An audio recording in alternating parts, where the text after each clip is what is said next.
នេះគឺជាវីដេអូកាមេរ៉ាសុវត្ថិភាពដែលបង្ហាញពីសកម្មភាពក្រុមចោរប្លន់2នាក់ដែលបានធ្វើសកម្មភាពប្លន់ទៅលើស្ត្រីចំណាស់ម្នាក់នៅលើបណ្ដោយផ្លូវជាតិលេខ2ក្នុងស្រុកកណ្ដាលស្ទឹងខេត្តកណ្ដាលប្រិមិត្តបានឃើញហើយសម្រែកស្រែកឲ្យគេជួយយ៉ាងគួរឲ្យសោកសង្វេគដែលស្ត្រីរងគ្រោះគាត់បានព្យាយាមស្រែកឲ្យបងប្អូនប្រជាពលរដ្ឋដែលរស់នៅក្បែរទីតាំងកន្លែងកើតហេតុឲ្យជួយគាត់ផងដោយគាត់បានដឹងខ្លួនថាមានក្រុមចោរ2នាក់បានធ្វើសកម្មភាពជិះម៉ូតូដេញប្លន់រូបគាត់ហើយគាត់ក៏បានឈប់ម៉ូតូស្រែកឲ្យបងប្អូនប្រជាពលរដ្ឋជួយតែជាអកុសលមិនមានបងប្អូនប្រជាពលរដ្ឋណាបានឮយើងអត់ដឹងថាបានឮឬក៏មិនបានឮនោះទេ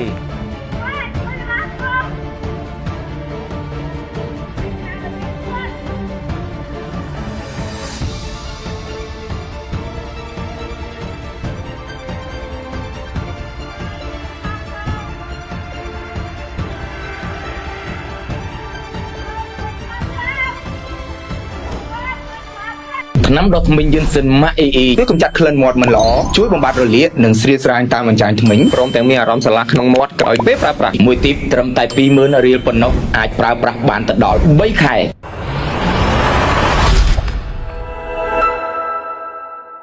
ជំរាបសួរប្រិមិត្តដែលកំពុងតែទស្សនារាល់ព័ត៌មាននៃអង្គភាពព័ត៌មានវិទ្យុប្រិមិត្តបានឃើញហើយនេះគឺជាវីដេអូកាមេរ៉ាសុវត្ថិភាពដែលបង្ហាញពីសកម្មភាពក្រុមចោរប្លន់2នាក់ដែលបានជិះម៉ូតូមួយគ្រឿងបានធ្វើសកម្មភាពប្លន់ទៅលើស្ត្រីចំណាស់ម្នាក់ដែលជិះ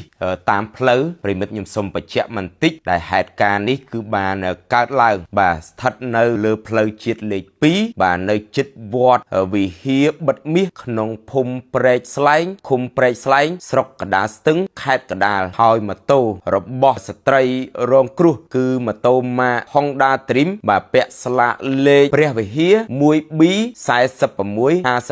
ម៉ូតូ Honda Dream 2017បាទឡើងតែម2022បាទនេះគឺជាវីដេអូកាមេរ៉ាសុវត្ថិភាពដែលបង្ហាញពីសកម្មភាពក្រុមចោរប្លន់2នាក់ដែលបានធ្វើសកម្មភាពប្លន់ទៅលើស្ត្រីចំណាស់ម្នាក់នៅលើបណ្ដោយផ្លូវជាតិលេខ2ក្នុងស្រុកកណ្ដាលស្ទឹងខេត្តកណ្ដាលប្រិមិត្តបានឃើញហើយសម្រែកស្រែកឲ្យគេជួយយ៉ាងគួរឲ្យសោកសង្វេគដែលស្ត្រីរងគ្រោះគាត់បានព្យាយាមស្រែកឲ្យបងប្អូនប្រជាពលរដ្ឋដែលរស់នៅក្បែរទីតាំងកន្លែងកើតហេតុឲ្យជួយគាត់ផងដោយគាត់បានដឹងខ្លួនថាមានក្រុមចោរ2នាក់បានធ្វើសកម្មភាពជិះម៉ូតូដេញប្លន់រូបគាត់ហើយគាត់ក៏បានឈប់ម៉ូតូស្រែកឲ្យបងប្អូនប្រជាពលរដ្ឋជួយតែជាអកុសលមិនមានបងប្អូនប្រជាពលរដ្ឋណាបានឮយើងអត់ដឹងថាបានឮឬក៏មិនបានឮនោះទេនៅសម្រែកស្រែកឲ្យជួយរបស់គាត់ឬក៏ពេលនោះបងប្អូនប្រជាពលរដ្ឋយើងគាត់កំពុងតែគេងលង់លក់តែសម្រែកនៅក្នុងវីដេអូកាមេរ៉ាសុវត្ថិភាពនេះខ្ញុំមើលរួចគឺគួរឲ្យសង្វេគចិត្តមែនទែនខណៈពេលដែលស្រែកឲ្យគេជួយផងគាត់ក៏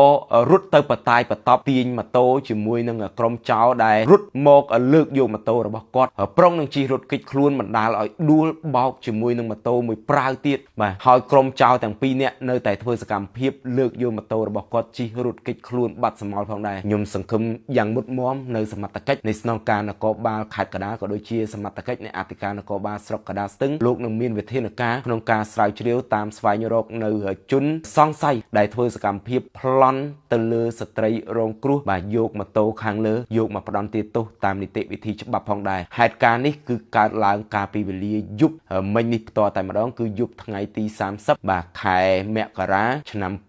2026ស្ថិតនៅលើបណ្ដោយផ្លូវជាតិលេខ2ក្នុងស្រុកកណ្ដាលស្ទឹងខេត្តកណ្ដាលផ្ទាល់តែម្ដងនេះជាវីដេអូកាមេរ៉ាសុវត្ថិភាពដែលខ្ញុំទទួលបានពីបងប្អូនប្រជាពលរដ្ឋដែលបានផ្ដល់មកកាន់អង្គភាពព័ត៌មានវិទ្យុផងដែរអរគុណ